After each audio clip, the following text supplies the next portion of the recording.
Another South Park episode. They're actually on schedule, which is a miracle since I'm constantly Google. Look at me. I'm like a little monkey. I'm like Googling, like, when is South Park? Anyway, Kat Timpf's here again. Here she is, smiling. We both don't have a lot of makeup on, but we still cute.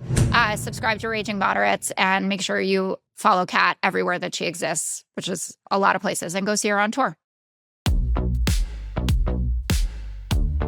Welcome to Raging Moderates. I'm Jessica Tarlov, and I have Kat Timpf back here, which means that it's South Park recap time. We could also talk to you about how much older we look on TV versus with our regular fresh faces. But I feel like South Park is probably more interesting to you. But anyway, this is me and Kat with our fresh faces. I know. He's so cute. Last night's South Park, it was bonkers. I don't think it was like as insane as the last few weeks has been. But they took on generative AI, which obviously has like huge implications. And we'll talk about that. And they went hard at JD Vance and Trump's relationship. Let's watch a clip. But what about Satan?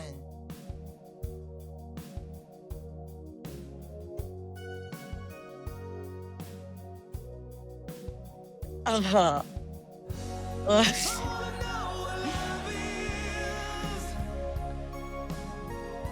Buff, it's so big. Oh.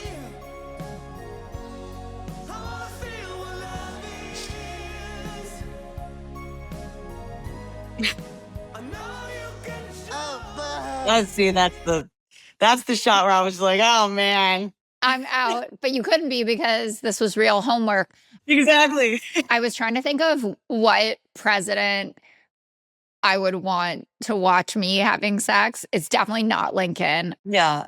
Like a Bill Clinton, I guess, or I don't know. I don't know if you were also trying to puzzle that out, but the thong and the back hair killed me on JD Vance. The details, right? The details. It was intricate. It's obvious what they're doing, right? They're trying to get the White House to weigh in. To get Brendan Carr to go on a podcast and say, yeah.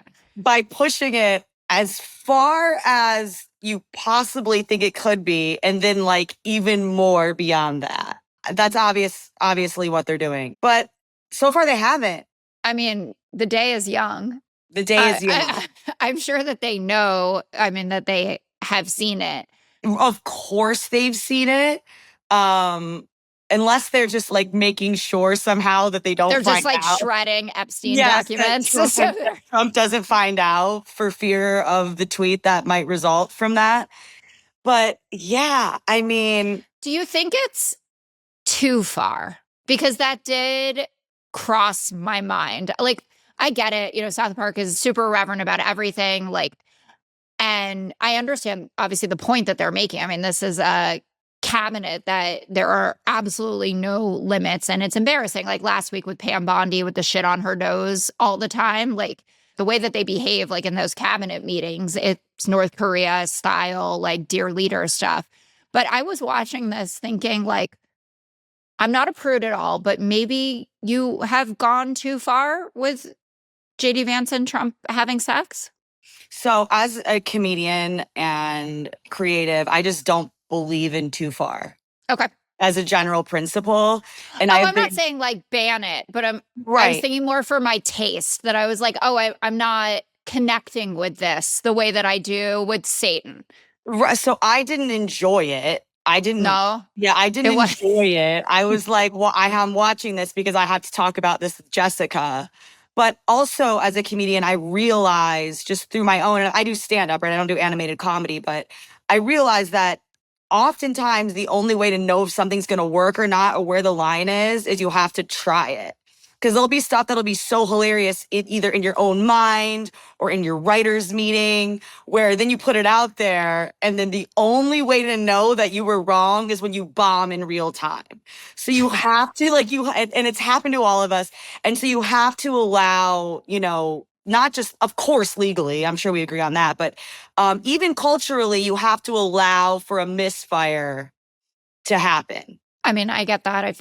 Obviously, I don't do comedy. I'm not even particularly funny, but sometimes I'll make a joke on the 5 and like look around in this panicked way, and it's usually only Greg who's laughing, which doesn't necessarily verify that it's okay because he has a totally depraved sense of humor. Like when I made fun of Joey Jones for not having legs and like the internet was so mad at me about it. But Joey, who among us hasn't done that? I've done that. yeah, the guy has no legs and he jokes about it himself. He does. Which I appreciate about him. I want to talk about the generative AI aspect of the episode because like that was the stuff with the real implications. So the kids are using it to make revenge porn videos and they're using famous IP like Droopy Dog, My Neighbor Totoro. They're all engaging in these illicit acts. And then there were the executives from Studio Ghibli who are real people that were dramatized in the episode. It takes hundreds of artists 3 years to make a Totoro. And in 2 minutes, you spit out your shit. What did you make of all of it? It didn't feel as funny to me, but it felt like it really met the moment that we're in with the new frontiers of what people are doing on AI and all of the, the extensions. Yeah, I mean, the episode literally opens with Santa Claus peeing on a young girl's face. That's how we started this party. But it did, I think, lay out the concerns of this. The two main things of just, revenge porn, of like fake porn, of being able to make anybody do anything sexually and have that live on the internet. And then also, of course, the implications for news. And those are both things that are already actually happening. Those are both things that already are these deep fake videos of people doing things that they aren't really doing.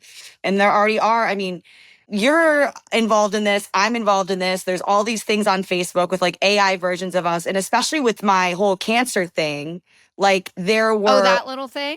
Yeah. But there was AI me, like an AI me that I'm like crying.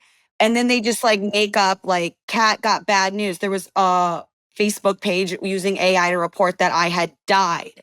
And I had to like tweet and be like, I'm alive. I'm still just like on leave, but like see you guys later. And I think that most people our age can kind of distinguish it. A lot of the older generations sometimes can't.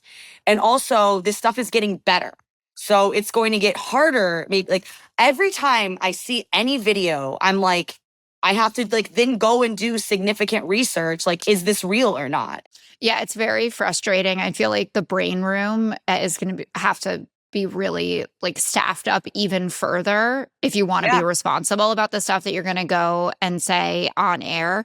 There are a lot of videos of me, being escorted off set. Like I've been fired, I think like 700 times in the last few months, which has been intense for all of us. Weirdly, my paycheck still comes in. They're like, yeah, about time. Like, like it's not like, it's like, guys, this isn't, there was a while that like one of the biggest ones that was that me and Cam and our baby had moved in with Greg Gutfeld and his wife and their baby. And I actually had people asking me about this at shows. Oh, like real people. Real people, IRL. Like, so did you guys live together? It's like, of course not. No. I mean. But it's out there. I worry, like my sister's a creative as well, an actress. My brother-in-law edits movie trailers, like also a composer. Like increasingly everything is being done by AI. We've seen huge job losses, especially in white-collar industries. How can we preserve the humanity, like the literal humans, but also the soul of it? Because that really struck me, what he said about, like, we did this with, like, pencil and paper and not some shit out of an app. And I don't really want to live that way. I don't either. And I think for me, the humanity is also the answer to it, right? Because when I find art that I enjoy, whether it's TV, whether it's, a painting, a book, a movie, comedy, I'm an emo kid through and through, but like what I enjoy is that feeling of connection to whatever that thing is. Do you know what I'm saying?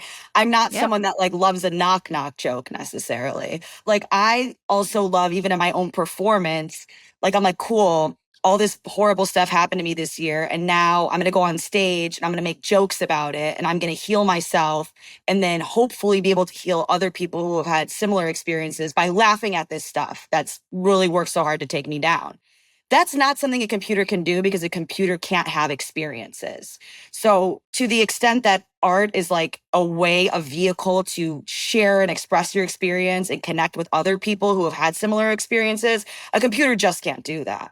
No, but it's going to get a lot of people closer than I think we're even ready for. And it's just going to be cheaper. Yeah. And like, I don't know. I've been kind of following this discourse online. It's like uniting key commentator figures on the right and the left who are basically saying like there is no solution to any of this. Like we don't even have people in positions of power properly talking about it, let alone figuring out what you're going to do. Like, bringing manufacturing back, which I mean didn't even really happen, is obviously not a core solution to all of this. And then you listen to the founders of these AI companies and they're basically just like, we're fucked. Yeah. So like what will happen? Right. I know. And Kat, I tell me. what's going to happen?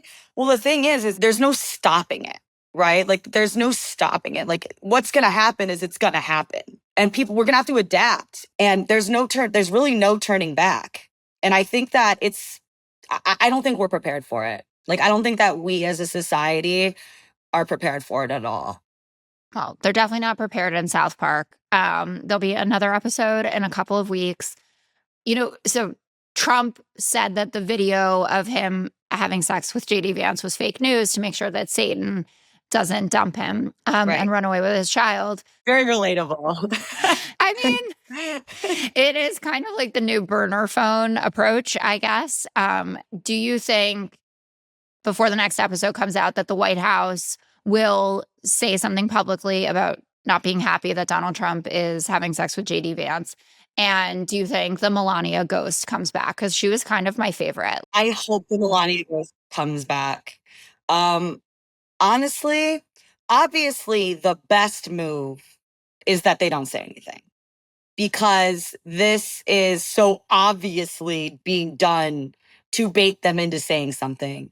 And they're making it like as difficult as possible for them to not say anything, especially when you're dealing with a president who, if there's a guy that loves saying something, when someone's making fun of him, then it's this guy. But maybe they went too hard to the point that they made it too obvious, and they kind of get that, and they've explained that to Trump. I'm going to say no, but I also wouldn't be surprised if I'm wrong. I feel like if he were having a better couple of weeks, that he 100% would have said something, but like the elections went badly. He doesn't like the Epstein stuff. He has to go on like economic speech tour. And so maybe he'll lay low a little bit. But if the next episode is heavy again on the sex with JD Vance, I feel like there could be an explosion. Like, I don't know how they go harder than what I watch, and I don't know if I want to see it. Yeah. I mean, orgasm faces are uncomfortable, like on even the people we love. Yeah. Like everyone's like, look away. And I can't with these two. Kat, thank you so much for joining me. I'll see you hopefully in a couple weeks for another dirty South Park.